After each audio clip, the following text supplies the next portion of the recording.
Well, South Africa is set to join the international boycott campaign against Israel over its aggressive policies against Palestinians. The South African Communist Party and the Boycott, Divestment and Sanctions movement say they'll soon unveil a plan of action against Israel. The plan comes just 2 days after Israel denied a visa to South African Minister of Higher Education Blade Nzimande, who intended to meet with Palestinian authorities. Nzimande reacted by saying that Tel Aviv is trying to hide its atrocities against Palestinians and minimize the number of visitors who can go and see what's really happening. Joining us now from the Lebanese capital, Beirut, is political commentator Kevork Almasian to offer us more insight on that story. Mr. Almasian, South Africa is now jumping on the bandwagon of the international boycott campaign against Israel. Give us your thoughts on what's taking place. Thank you, sir. First of all, I want to highlight several points regarding this issue. First, Israel is a lunatic state. Its sole existence is based on aggression on its neighboring states, occupation, and also racial discrimination. It's an apartheid state.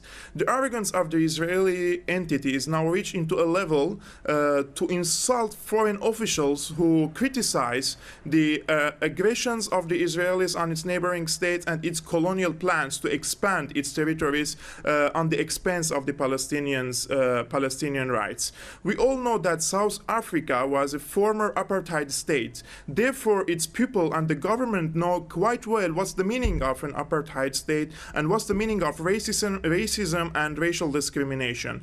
Therefore, it would be a great start for South Africa to boycott Israel, maybe starting a cultural boycott, economic boycott, and a political boycott.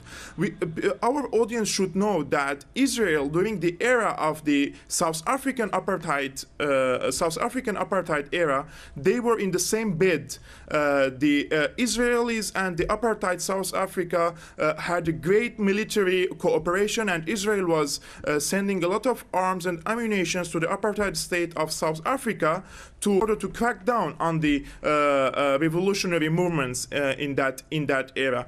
Now it's the time not only for South Africa, but this boycott movement should extend also into Western countries. They should start with the academic boycott, with cultural boycott. They should put Israel under the scope that what this lunatic state is doing in the Middle East is not only targeting the Palestinians or the Muslims as they try to portray in the mainstream media. They are targeting all the Palestinians regardless of their sects and religions. Therefore, the Western community and the international community should take a better stances regarding the Palestinian issue, because the Israeli officials, especially on the right-wing government, they will not stop in their colonial plan. They will not stop the settlement. They will not stop the occupation unless there is a serious pressure on the Israeli government to end this occupation.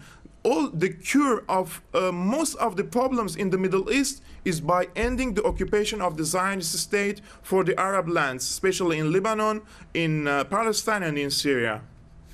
Mr. Almasian, you said that the arrogance and the audacity of the Israeli regime has reached an all-time high. Maybe, would you believe that opposing that, the isolation of the Israelis and public awareness with regards to what the Israeli occupation is also reaching at an all-time high as well?